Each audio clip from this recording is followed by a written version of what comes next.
La détresse, un terreau idéal pour les arnaqueurs spécialisés dans l'ésotérisme.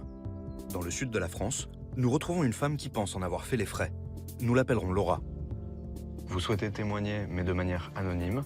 Pourquoi? Parce que quand on est quelqu'un de très droit, très cartésien, reconnaître qu'un jour, à un moment donné dans sa vie, on a été faible et qu'on y a cru, et qu'en plus on y a laissé de l'argent, c'est une forme de culpabilité. On se sent bête, honteux d'avoir été bête. Sa vie bascule en 2014. Rupture amoureuse, perte de son travail. En quelques mois, le monde de cette chef d'entreprise très rationnelle s'écroule.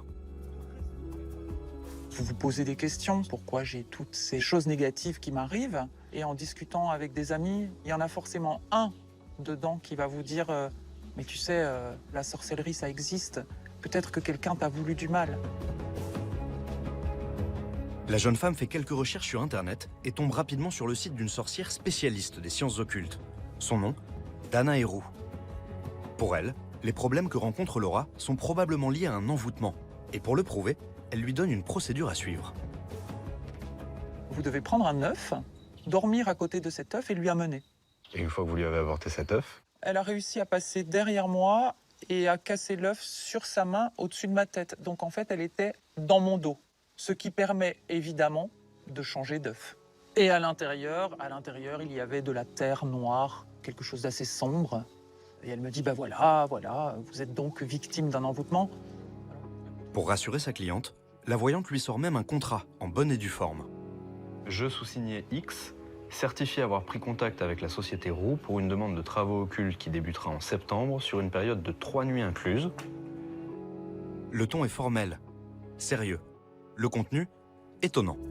Après vérification par la méthode de l'œuf, nous vérifions ensemble si le désenvoûtement aura lieu sur vous. Je rajoute également que je renvoie à l'envoyeur toutes les magies noires qui ont été faites. Coût de l'opération, presque 1 700 €. Une sacrée somme. Mais la voyante s'engage à la rembourser intégralement en cas d'échec, à une condition. Il ne faut en aucun cas révéler le travail à qui que ce soit pendant les jours de travail, car vous vous exposez à un risque d'échec. Dans ce cas, la société décline toute responsabilité et l'échec sera prononcé automatiquement sans remboursement. Interdiction d'en parler. Selon Laura, un moyen habile pour l'isoler, la maintenir sous son emprise. Le fait de ne pas pouvoir en parler m'a vraiment dérangée. J'ai trouvé ça très bizarre. Maintenant, en me replongeant dans mon état d'esprit de l'époque, est-ce que j'avais vraiment envie d'en parler? Est-ce que j'avais vraiment envie de dire « je suis tellement mal au point de faire ça pour m'en sortir ?» Malgré ses doutes, la jeune femme signe, sans en parler à son entourage. Concrètement, vous avez payé pour quoi?